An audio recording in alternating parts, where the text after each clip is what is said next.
Hey, what's going on, movie lovers? I'm Jeff, I'm Kyle. and we are Shut Up I Like This podcast where we talk about how much we like film and we don't hate movies.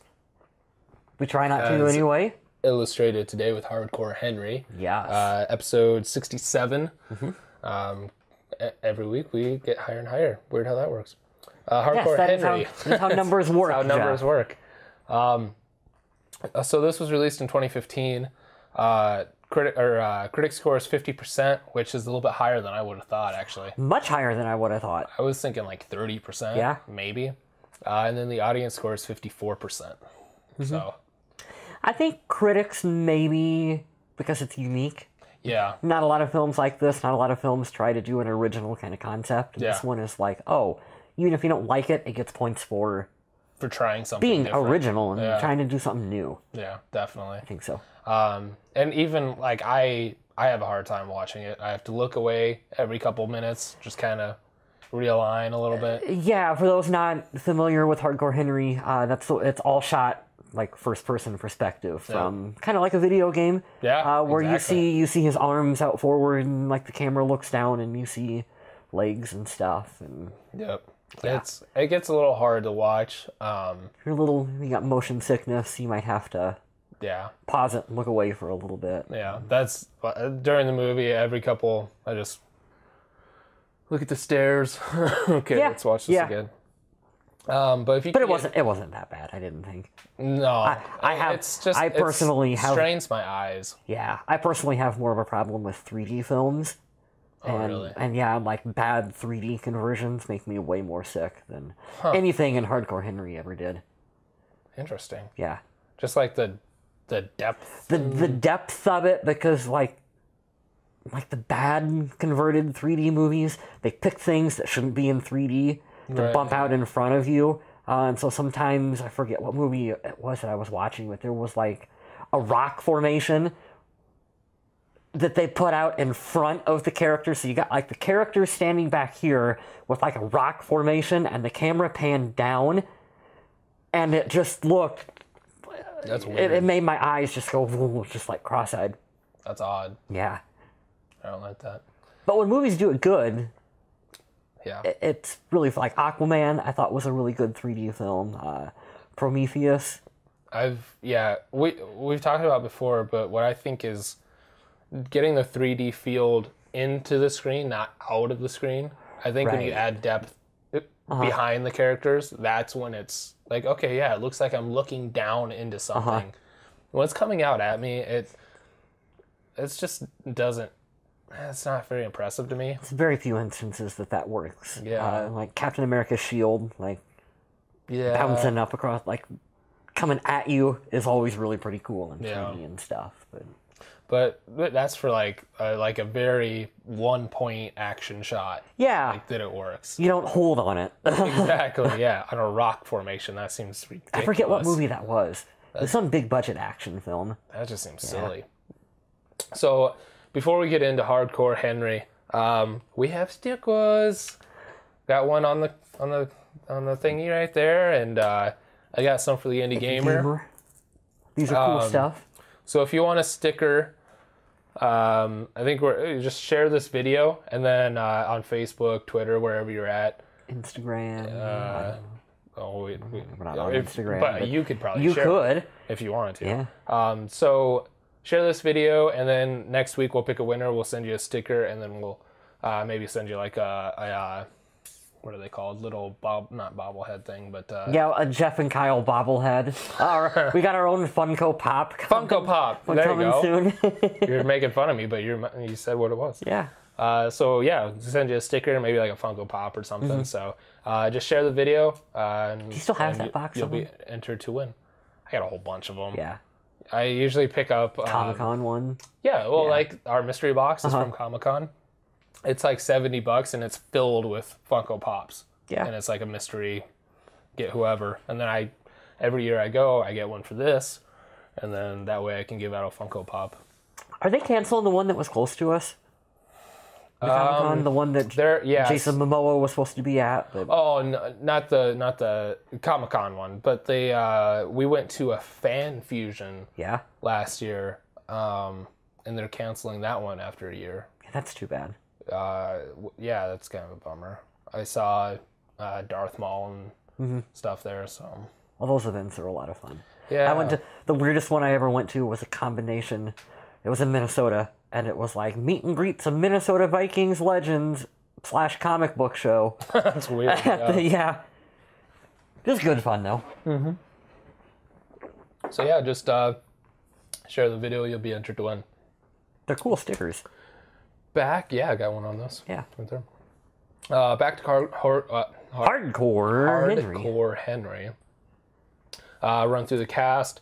A lot of the cast is Russian, Except for Tim Roth. and and a lot of them are like stuntmen and stuff like that. So Yeah. I'm not really going to go through like those characters. And a lot of them are names I can't pronounce. That so, too. Jeff, Yeah, you have so- the floor. So Charlton Copley plays Jimmy, who I love. I love Charlton Copley since District 9. Yeah, District 9, Chappie, A-Team, A-Team. Hardcore Henry. He's in obviously. Elysium. Yep. And I was looking. It's hard to believe that He's got some stuff coming out too. District 9 was his first film. Yeah. That's crazy. I would have thought that he had more before that, at least like some shorts or something. But Nah, he's good. yeah, I love Charlton Copley. I'm excited to see what he's doing. The Last Days of American Crime. It was in Post. Ted K. I wonder what Ted K is. Ted Kennedy. Maybe. There you go. An exploration of Ted Kaczynski's life in Oh, the Lincoln, Unabomber. Montana. Interesting. Is he gonna play the Unabomber? I would imagine That's so. weird. Yeah, Yeah, he's gonna play Ted Kaczynski. that's interesting. That's a good role for him because I think he's got some good acting chops. It's interesting that they're making a movie about him. Well, you know, we live in a world where Ted Bundy gets his own film now too. So Yeah, I guess. So Charlton Copley, Tim Roth, which the first time I saw this, I did not know that Tim Roth was I in don't this. remember him being in the marketing material or anything. for the Like film. at all. Yeah, And so the first time that I watched this, I like shit myself a little bit. I'm like, Tim Roth is in this? you sharded just Yeah, for a Tim little Roth. bit. Yeah, I'm like, oh, I love Tim Roth.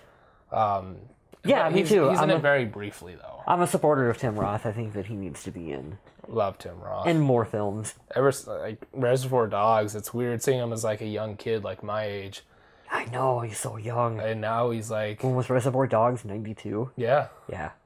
fucking amazing. Mm-hmm. And now he's like a grizzled old man. Yeah. It's just weird. He's still neat. I love Tim Roth. Mm-hmm. And then Haley Bennett plays. Spoiler alert: his wife, not his wife. Haley Bennett's done. She was just in the remake of The Magnificent Seven, which isn't too bad. I have not seen that one. I liked it. Yeah. I thought it was fine. Yeah. I liked it. And she was in some exorcism movie. Remember for a long time there was not like any Exorcist movies, and then all of a sudden the genre came back, and now there's too many, and I don't know which ones are good. And it's always the exorcism of insert name. Exorcism of Emily Rose. or- Exorcism of whatever the one Haley Bennett was in. It was like Yeah. Megan something. Yeah. It's always the exorcism of no. Some I of can't them remember all these and names. Some of them got really stupid names. Taking of Deborah Logan was one of them. I don't remember that one at Yeah, all. like no one's gonna know what I'm talking about, but it's really good. It's a dumbass name. Like, who would watch a movie called Taking of Deborah Logan? That sounds like shit, but it's good, folks. You watched it. I know. It's on Netflix. Yeah. So that's kind of the main cast that I wanted to. That's really all that's in it. Bunch of people you don't recognize. This lot. movie is, you said it. A lot Russia. of stuntmen and a lot of Russians. And they're like plain mercenaries who get killed in 2 seconds. Yeah. So it's like, but kudos to them. That's still cool. Well, hey, I mean, for a movie that's shot in first person, I'm assuming it was a little tougher to do the stunts because you can't. Oh, for sure. You know how you fake a punch by putting the camera over there and Right. you look this way and I'll do that and it'll look good. Well, when you're filming it like this, Yeah. I mean, you have to have someone who's a professional stuntman to be able to pull that I've got more trivia about it. off. Yeah. A little bit about it. So this was your first time watching it, so I'm going to talk about my first time real quick. go for it. So I remember the marketing for this. very early on, just because it immediately caught my attention because it was like playing a video game, and I was like, oh man, I want to see that. Charlotte Copley's in it, and for a while, after they finished filming, they needed more money for like marketing and post or something, and they were on Indiegogo, and so I remember seeing Really? I didn't know Hardcore that. Henry on Indiegogo. Did you back it? No, I didn't back it. Dick. I didn't have any money. That was a couple of years ago. It was right after my first kid. I didn't have any money. And so like I knew I wanted to watch this as soon as I could. And so I bought it as soon as it came out on Blu-ray. I think I watched it that night after my new kid and woman went to bed. And I immediately like loved, like you said, the uniqueness of it and like how they were able to achieve a lot of the stunts and everything. Yes. And aside from it just being like a go action flick from the first person, which is like, oh, how stylish, it added all these other different kind of cool elements like behind the scenes and like just the making of like, oh, like how would they do that? And it just added a new layer of kind of astonishment and stuff that you're like, that's just really cool. Aside from, yeah, it's cool action and shit's blowing up, but at the same time, it just added another layer. And so, like you said, with the uniqueness and doing something new or that hasn't been done for a long time and achieving it, I think, was really cool. And can fly. Like that scene from Troll 2. Oh my god! So I really enjoyed the first time I watched it. I watched it again to try to get some of my buddies to watch it, and then I watched it again today. And How's each it hold up time, on like the third time through? yeah, you still find like little like references and like Easter eggs and shit all throughout. And every time you watch it, you're like, oh, I didn't notice that fucking Half-Life poster in the background and shit. Yeah. So just, yeah, every time you watch it, you see something new. And that's just like another layer. The director's like, yeah, we get it. This is like a fucking video game. Let's put in all these Easter eggs. And when one of the Jimmies comes up and he's wearing a ghillie suit, it's like, oh, COD 4. The mission all ghillied up. And then there's a fucking tank. Not at the same time, but it's just like, there's a lot of different homages to different games throughout the whole thing. And that, as a gamer, you're a gamer. Makes it cool. It makes it so much cool. so much It's a cooler. movie made for us. It's a Definitely. movie made for people who like games. There you go. Plug for the Indie Gamer magazine. Got some Indie Gamer magazine stickers on there. Yeah. I thought it was unique. I really respected what they did because we have seen attempts to do movies in first person. There was a sequence in either VHS 1 or VHS 2. It was the zombie sequence, and it was done where like a hitchhiker had a GoPro. And so they filmed it using a GoPro on a hitchhiker, and they turn into a zombie, and so you see everything through the zombie's perspective. That's interesting. But it's different because it's a GoPro mounted on top.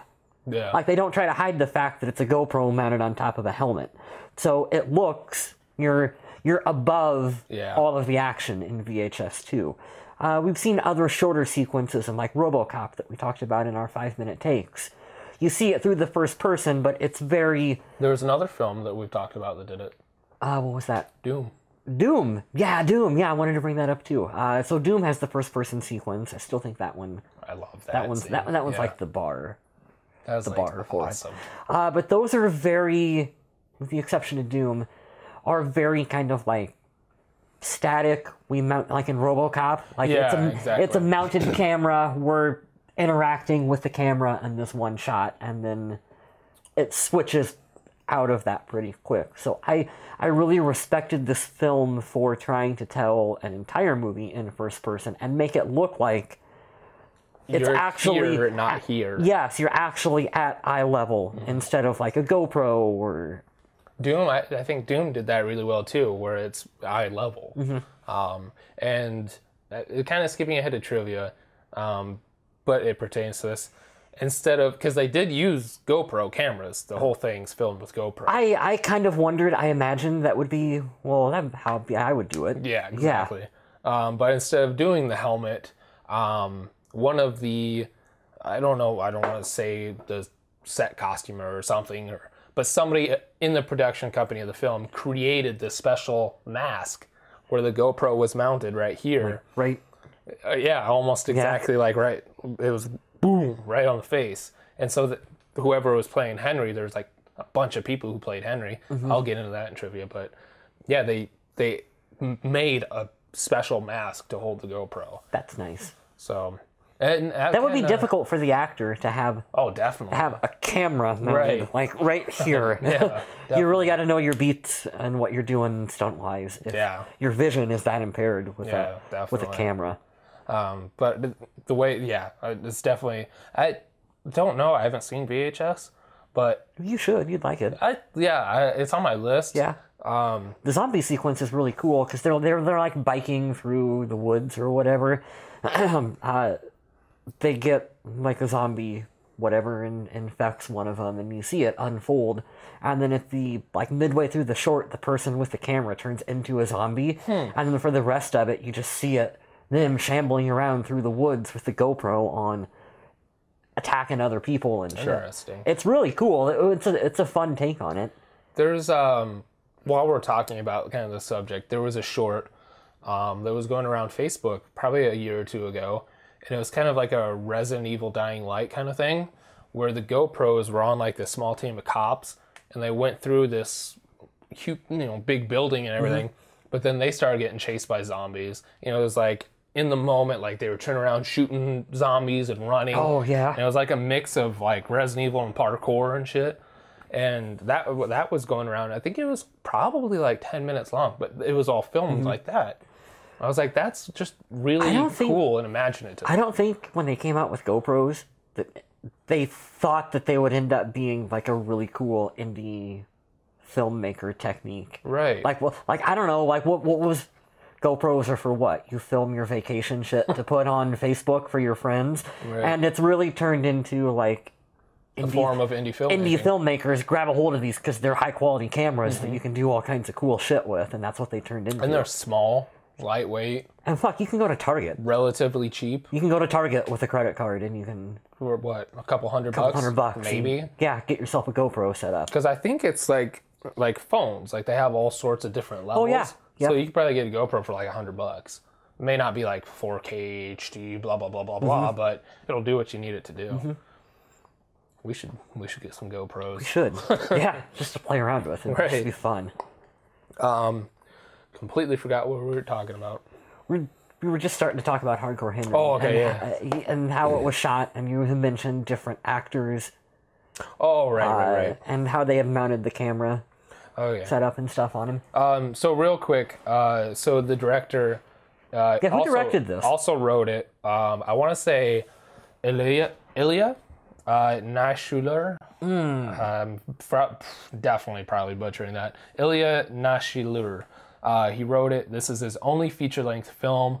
The rest of them are shorts. But I think he knocked this out of the park easily. As you can see there, he's got like 4 or 5 shorts. Yeah, that's it. He does a lot of music videos. There's some like metal band. False Alarm. That was cool. There's some Russian metal band that he does like a bunch of music videos and stuff for. And that's actually how he got the idea for Hardcore Henry, was because in some of those music videos they had the first person thing going on, and then that made him want to do a full feature length of this. Just a fun idea. They're like, I bet we can take that and do a full. And it's really cool that he got Charlton Copley and Tim Roth, and Yeah. like that's crazy. Like if I were to make a film and if Tim Roth was like, oh, I'd love to, like I don't know what I'd cry on the spot. If I got an email from like his publicist and like, yeah, Tim's interested in doing, I'm like, I would just start bawling. But I'm a big baby like that. Like I wouldn't know what to do. I'd be like, oh my god, Tim Roth. Yeah. Do you regret Incredible Hulk? Probably not. No, it's a paycheck. Yeah. You don't care. Okay, so that was first experiences and stuff. So, so the first thing that I wrote when I was watching this, of course, was I forgot about Tim Roth and everything, but I loved the intro. We talk about intros a lot on the podcast. I thought this had a pretty interesting, kind of like almost like a James Bondy kind of intro with the cool graphics and the music and everything. I did enjoy that. And now that you mentioned that the director came from doing music videos and stuff, I'm like, that makes sense. Yeah, it makes a little bit more Yeah. sense and stuff. Yep. And it's just a cool style.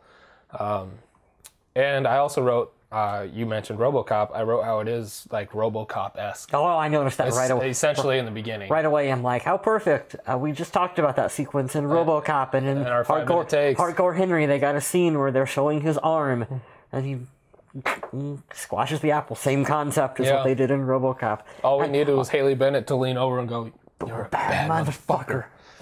And you look at all of the influence of the Easter eggs Yeah, and yeah, definitely. influences in this movie. Half-Life. That was 100% a nod to RoboCop. Right, yeah. No way it wasn't. Definitely.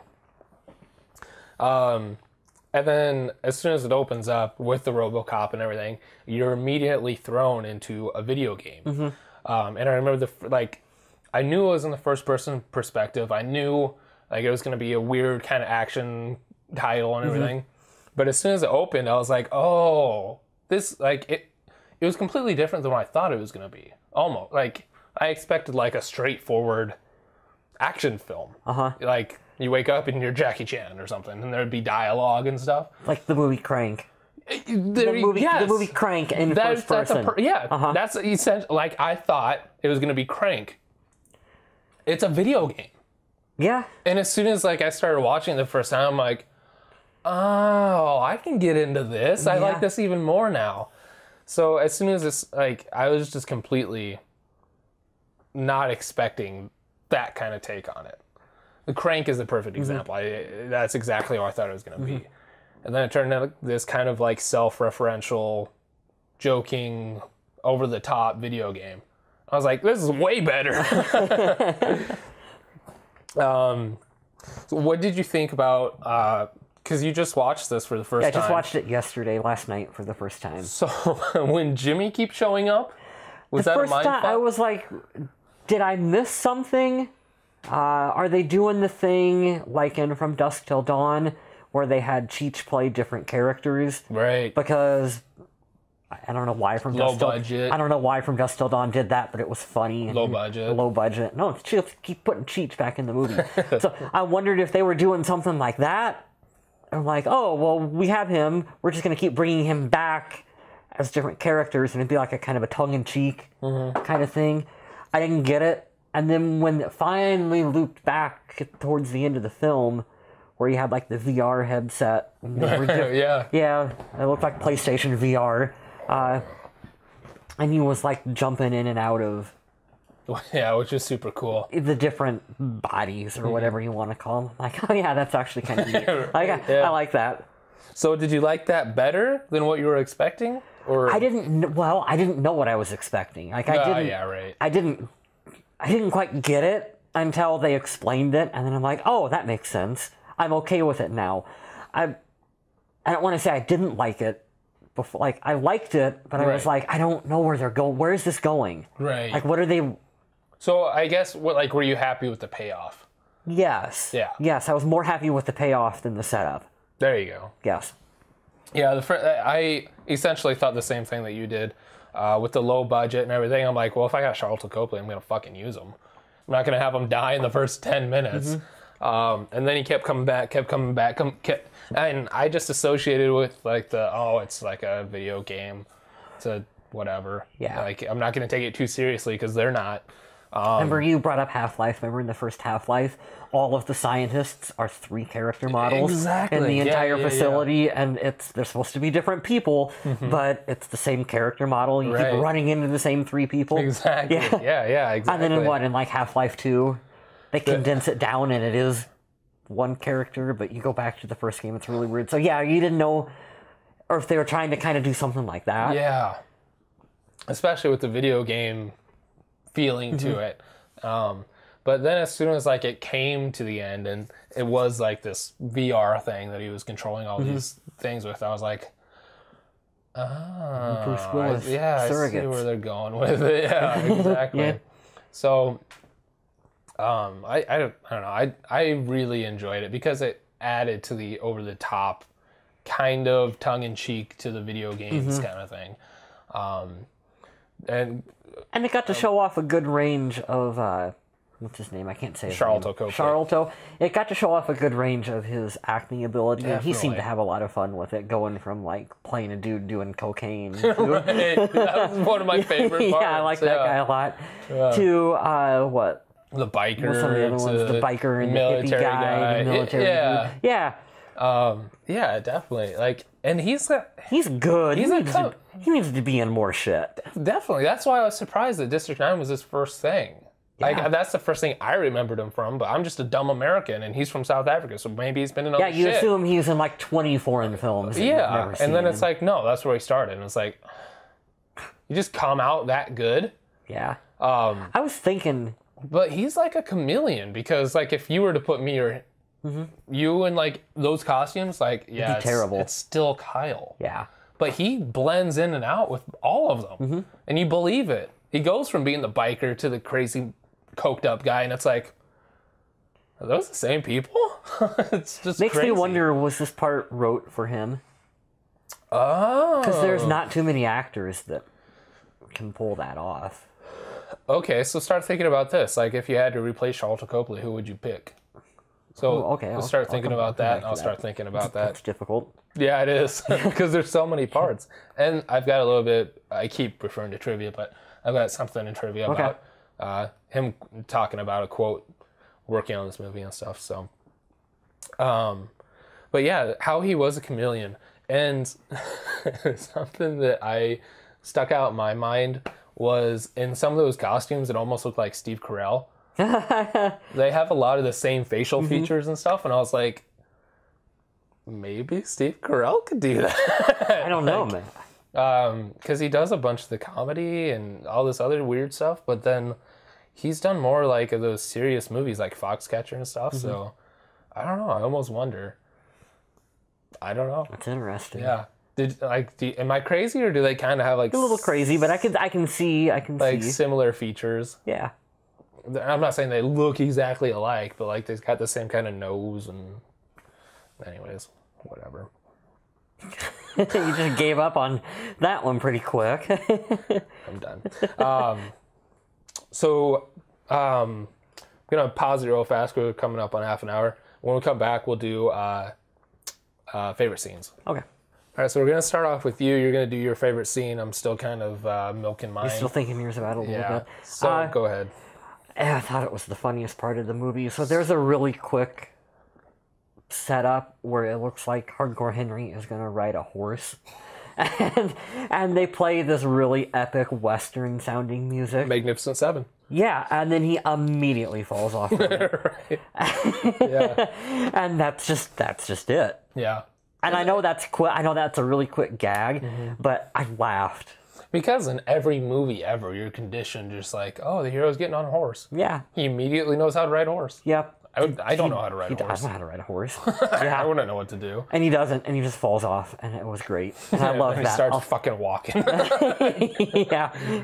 But yeah, I love the theme that plays Magnificent 7 when he tries to get on the horse and stuff. And That was mine. That's a quick little shot. Didn't give you much time to think, but yeah, I was debating kind of between like the coked up like titty bar scene, just because I think that was fun and hilarious and gory and everything. But I'll probably go with like the last. They call it the hotel shootout. Beginning with, there's lines that are like could be pulled out of COD 4 Modern Warfare from the all gillied up mission, and it's awesome because he's all gillied up, and he says on my account, and he talks like the character. Wait for it, go, and then pew, pew, and then you guys start sniping out people, and so that's where it kind of started for me. But then when Jimmy starts killing off his avatars, and he's like, don't need the sniper anymore, grenades, jumps off the building. He just starts sacrificing and blowing shit up, switching between shotguns and machine guns and stay below the cripple. Just that whole end kind of hotel shootout was my favorite. and seeing him switch back and forth between the different avatars and everything. Yeah, that's a good pick. Another close one though was the "I've got you Yeah. under my skin," and then he comes in with another one. That was just a cool like demonstration of like what he's doing and what happens when he switches between the avatars, because they just kind of You just slump over. Right. Yeah.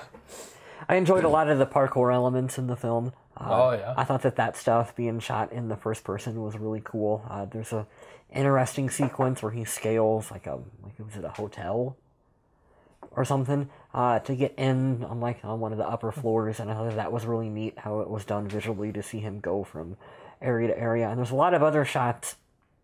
kind of reminded me of Hitman. Yeah, yep. Where he goes to run, he's chasing that dude and he jumps over the fence. yeah. And there's like a pillar, and he kind of like parkours on the pillar and then like uses his weight against the side of the fence to knock the guy off from Like it. I like kicks him. Yeah, and I thought that stuff to me was interesting. Felt like a video game cutscene. It did, and it's also a different kind of way to film an action sequence that I haven't really seen that before. No cuts. Something else that I wanted to mention was like a bunch of the references and everything, of course. But there was one that I didn't see in the trivia, and I think you'll get it. We're both big Max Payne fans. In the first Max Payne, when you're going through like the second level in the big building, the hotel, and you can go into some like these secret rooms, and there's the heart-shaped beds with the video camera. There was one of those in Hardcore Henry. Was there? I missed it. The big fat guy that the telekinesis guy kills with the silver pan. It was like a heart bed with the video camera. Oh, I was cool. like, oh, that's like the secret rooms in Max yeah. Payne. I remember those. So about the bad guy, because we don't really get too much about him.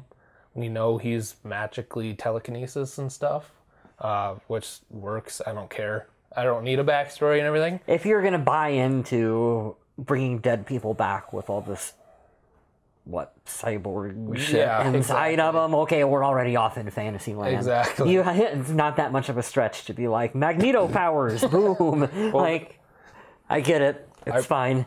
I brought it up because a couple people that I've talked to about this movie, especially like right after I saw it, I was writing for a website and I did a review and everything. Movie for pilot? It. And yeah, Movie pilot? yeah, they're gone. But I was start our own movie pilot. talking to other writers for the website and stuff that had watched it, and we were all doing these pieces on it. And I was talking to them, we were just having a discussion, and almost all of them were like, "What the fuck's up with the telekinesis guy? Doesn't even make sense." I'm like, "You're watching a movie with cyborgs." They fell from a pod. Exactly. Like their base was in a blimp and they fell from a pod. A blimp. You're There's not going to question. there's so much science fiction elements in it, and you're worried about the guy with telekinesis. Yeah.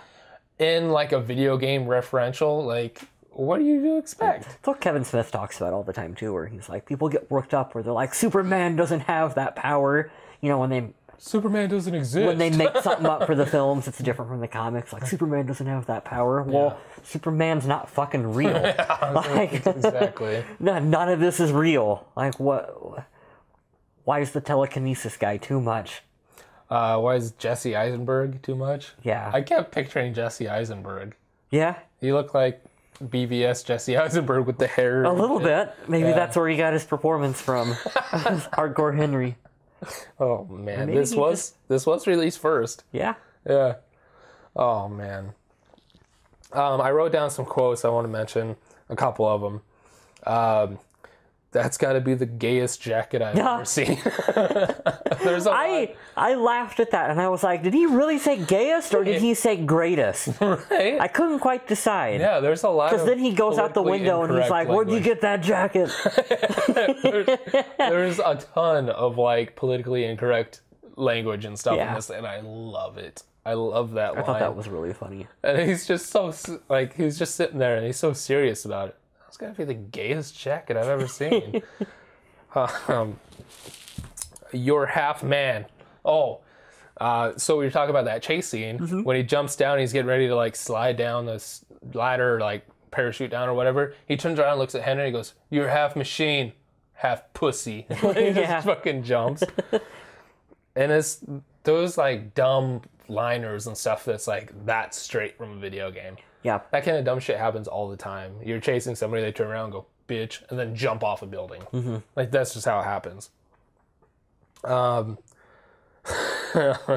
Inside that weird, the Coke guy's, like, booby bar. Yeah. They walk past the room. This one guy's, like, down and has his feet up. Yeah. I'm a car. Vroom, vroom. Yeah, I'm a fucking car, baby. Vroom. It's like, what in the hell just happened? And that's what I was talking about. That's the place with the Max Payne room. Yeah. That was like it was just weird. I guess that's all the quotes that I wrote down, but I think those ones really stuck out. Especially in a film where the main character has no dialogue. Right. Which is another amazing thing that they do. That we talked about all this other shit that they're doing, the GoPros, the action sequences, the stunts. Having your main character have no dialogue, It's difficult. so that's pretty impressive. Yeah. There's another thing I wanted to mention is a lot of gore, a lot of blood, a lot of really good effects. Yeah. The headshot, he's been Yes. chasing that guy down the street. He's finally got him, and he like holds him up, and he's gonna tell him some information, and then Boof. Yeah. Completely just explodes. splatters at the camera. Yeah, I like the splatter effects too. Yeah. They look really good. But yeah, that headshot scene, and then like it goes through, and then there was a guy behind him that was walking his dog. That, like blew his. Oh yeah, arm because you off. see the dog run by with the arm. Yeah, Yeah. It's like little things like they could have just shot him and that would have been fine. But then to add the thing behind him, like that's just another thing that they didn't have to add that makes it that much more interesting. What was your favorite like effect or favorite like gunshot or something? Most goriest thing. Probably that head being blown off. Yeah. That really sticks with me. And then, for some reason, that shot in the opening credits, I don't know if this counts or not, where the knife goes through the neck. That's what I want to is talk about. really brutal. Yeah. Like, really, really brutal. You see it go in one side and out the other. Like, Yeah. And the way that it, like, pushes in the skin first. I don't like, and stop. and then it finally tears once it catches it. And then that was crazy. Yeah. That kind of made me That cringe was up gross. a little bit. That was good. That's like some Mythbuster shit. They're like, how can we make this look so real? Yeah. Yeah, that I wanted to talk about that knife stab in the beginning because that was crazy. Same thing with like some of the gut stabs with the shirt where it just kind of like punctured in and then caught. Yeah. And it's like, Jesus Christ. That sets you up for what you're going to see. Yeah. Oh man, that was good. That's all true, I guess. Sorry. Yeah, so continuing with the video game theme and stuff, the main bad guy, aside from the telekinesis, like when you're playing a game and you see the main bad guy kind of just show up in places that you're at for a split second, I like how he shows up in the bar or the strip club, I guess, and he's there for like half a scene and then that's it. He gets away or whatever. It's like, how many times in Final Fantasy VII do you see Sephiroth throughout the whole game until you finally like get to beat him in the end and stuff? That was another thing that I thought was really cool, is like just these little glimpses and like how they follow you throughout the story until you finally meet them at the end. I just think that's really cool.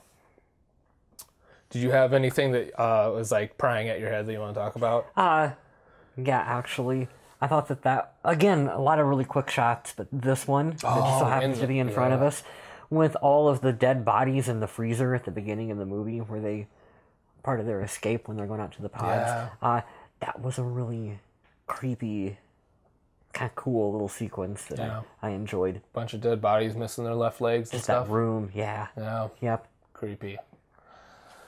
And you did kind of touch upon it, but I did really like the opening of the film where he was laying in the chamber and just seeing like the machinery, how the machinery worked, and like the arms like unfolding from the thing up above him and then screwing the arm on. And, yeah, I thought that was all really well done.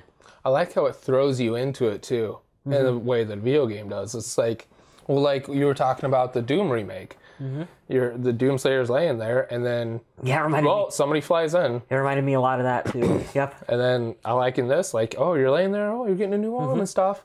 Then you go in, oh, you're gonna pick out a voice. Oh, this is so exciting! And then boof, it happens. Why are they there? What's going on? You don't know. It just throws you into it, and I love that. I think maybe that's an issue that this is a film, obviously, but it's like it carries video game elements very strongly. I think of a lot more like I'll say like natural films and with stories and stuff. Not that this doesn't have a story, but I know what you mean. Okay, I'm trying to separate them. But how they kind of set you up for 20 minutes, they give you the background of everything. You have to read a book first. All this shit happens. It's like we talked about Dawn of the Dead last week. It just throws you into it. Yep. Throw us into the story. Let us pick it up along the way. I think that's a ton more exciting and more fun to watch and enjoy. And it makes you feel like you're in there too, because you're trying to figure everything out with the character. When it gives you all this background and blah, blah, blah, blah, blah, blah, blah, and 2027 and this happened, it's like, now we know more than the character. What fun is that? We don't necessarily need to know that. Exactly. Not for a movie like Hardcore Henry. Right. You don't have to know any of that shit. Just put us into the story. And I think if a lot more films did that, they'd be a ton better. Because then they make it feel more interactive. There you go. Yeah. It's a good rant. I like it. That didn't have anything to add to it. So another, oh man, the windshield wiper, the knife, the gunshot, and there was something else. There's another good, like really cool, the grenade. It might have been in the credits when they throw the grenade and it starts like kind of bubbling around and then it explodes. Yeah. I thought that was another cool effect. Yeah, that was a cool effect. Yep. The reason is I'm trying to build up all these effects because I want to bring it back to you in trivia. Okay. When I explain to everybody. But all these effects were done in a free program. Oh, I know where you're going with this. And so I just want everybody to realize how cool these effects were. The bionic arm, the thing above the table, levitation. I'm sure some of that's practical. Some of it's touched up in post. This is a film... Like the flamethrower effect? Flamethrower effect. Probably. There you go. There's a ton of great effects in this film. And they're very good effects. It's not like a B-C movie, like some guy drew it in paint. Yeah, there's like a free, I was looking for like video editing programs on like the Windows Store, and I downloaded some free thing, and it has like just dumb effects that are one step above animated clip art. Yeah. You know what I mean? Of like explosions and shit. You look at it and you're like, that's dumber than shit. It's dumber than shit. No one would ever use that for anything other than a PowerPoint. Right. Yeah. So I really wanted to build that Update up. your virus protection. I don't want to. I really wanted to build up that point because I'm going to bring it back in trivia. And it's something that I'm really interested in because I'm going to start working on stuff soon. And I also that'll lead us into something else I want to tell everybody because we've been saying it for about a year and it's getting closer.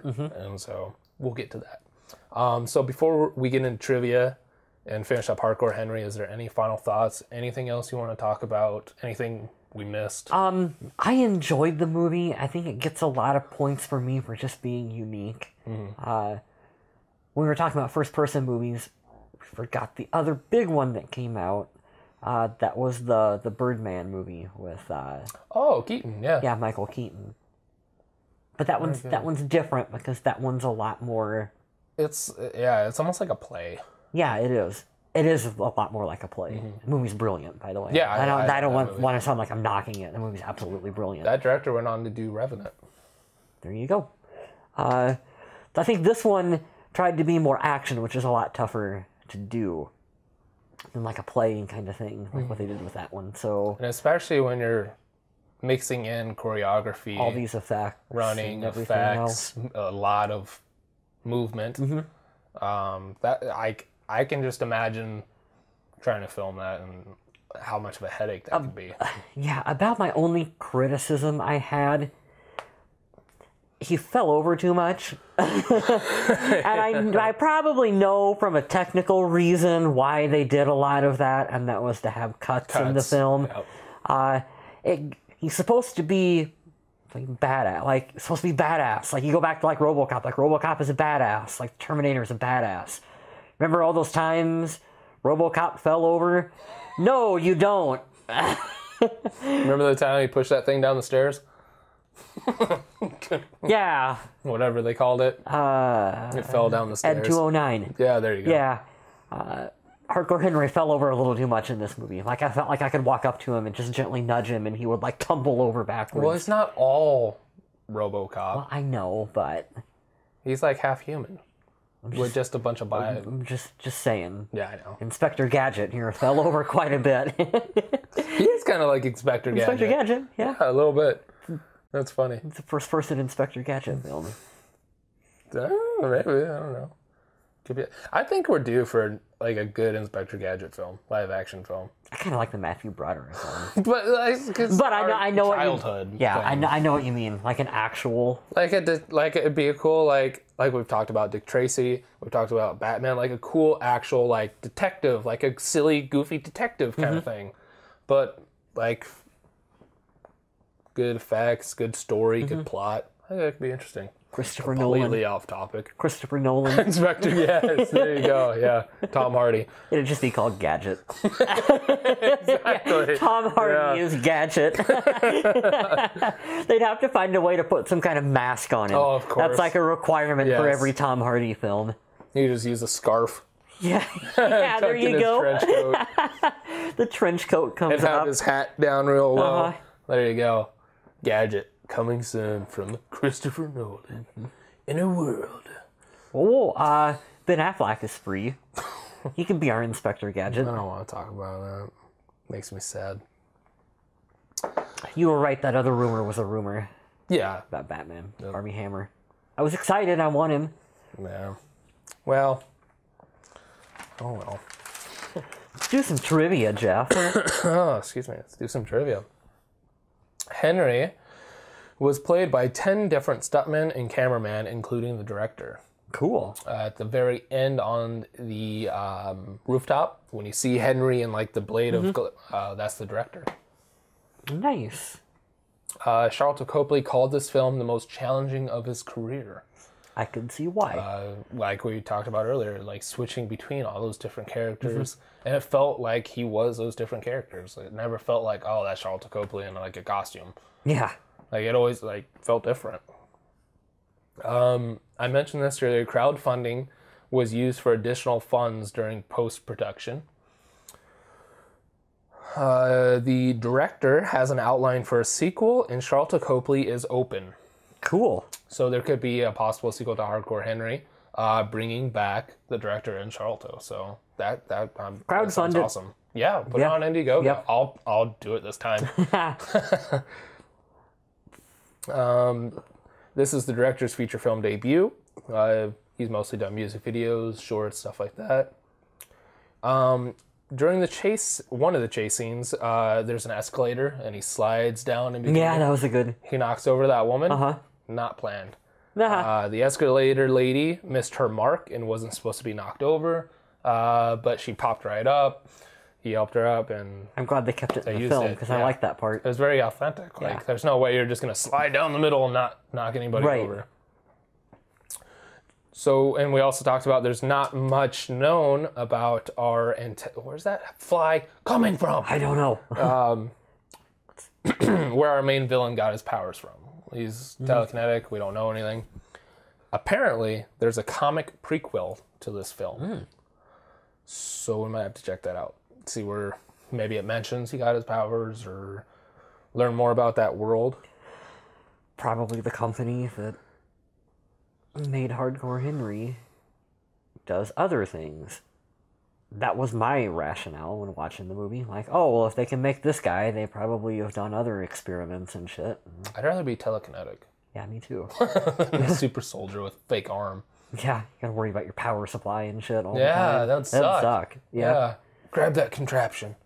Plug it. And that was another Oh yeah, that was cool. With With and they were audio cables exactly, for like a guitar. Yeah. Like I thought that was crazy. nice. Yeah, you just plugged it right into him. He pulled out the whole shit mess. Untangle the cords. Yeah, that's so awesome. He just looks at it like, Yeah, like, okay, there's one. And then Blender is the open source software was used for most of the visual effects in this film, which is really, I'm taking a course on Blender. I have two of them, actually. I have a course for modeling, I have a course for visual effects, so I'm doing those. So that's it for trivia. That kind of leads us into something I wanted to mention while we're here is for like the last year we've talked about like doing our own thing because we love movies so much, and we have the ability and we have ideas and everything, so things are coming closer. I've got the outline pretty much, some cool ideas, some things that we can do actually, and after the Blender course I'll be able to do more, so there might be some visual effects maybe, hopefully, that you'll see. So it's winter right now. Winter sucks. Nobody likes winter. But it's a good snow time. outside. Yeah, no shit. But it's a good time to write, and so that's what I started doing and started getting everything down on paper. Got more of the knowledge, what we're gonna do, and then I think this summer we're doing it. Yeah. And then a couple months for me to edit, and we will have a film. A little short. Yeah. A full film. Full film. Yep. Not a short. So, I don't know. I think that's really exciting. It's something I want to do since I was in high school. Yeah. It'll be cool. You've told me a lot about it, and I think you've got a really good idea.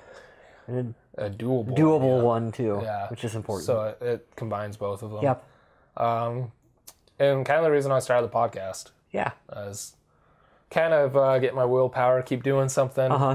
Every Repetition. week keeps me going. Yep. Learn some more about audio, added the video. Green screen. So there you go. You got anything else you want to add? Check out the Indie Gamer. I'll do the plug for you. PantheonNetwork.com. Yep. Subscribe to the magazine. Lots of cool articles and information and other podcasts and stuff we got up there too. We got mine as well. You can listen to Shut Up, I Like This. All kinds of good stuff. And hopefully there's going to be more coming soon to add to it too. There's that music one. Yeah, Purple about. Nights podcast. Get that up Get there. them linked up. Yep. Yours, this magazine. There's the store. You get cups, of course, t-shirts. I say it every week, looking to put more shirts up there. Just busy. Never enough time. And stickers. So now we've got stickers. Like I said at the beginning, share this video, Facebook, Twitter, whatever, and then you'll be entered to win next week. I'll announce a winner. You'll get like a Funko Pop or something and a sticker. I think that's it. Any ideas for next week? I don't know. What do you want to do? District 9? That's probably too high. Yeah. Too high range. really good we one. could. Or Chappie. Sorry, I'm like I got some in my throat. Or the Wolverine one where he... Real Steel. Oh, that wouldn't be too Yeah. bad. It's been a while since I saw that. Yeah. Yeah, nobody talks about Real Steel. I like Real Steel. Let's do Real Steel. Yeah, I like that. Yeah, okay, so episode 68, we're going to do Real Steel. Yeah. Hugh Jackman. Robot fighting film. It's like, remember that show when we were younger, BattleBots? Yeah, it's BattleBots. It's with like- Wolverine. Yeah. BattleBots. I don't know. I think the movie's cool. Yeah, I like that movie. Yeah. So yeah, cool. Next week we'll do Okay. Real Steel. So thank you guys for listening. From the Pantheon Network Studios, this is Shut Up, I Like This, and we'll see you next week.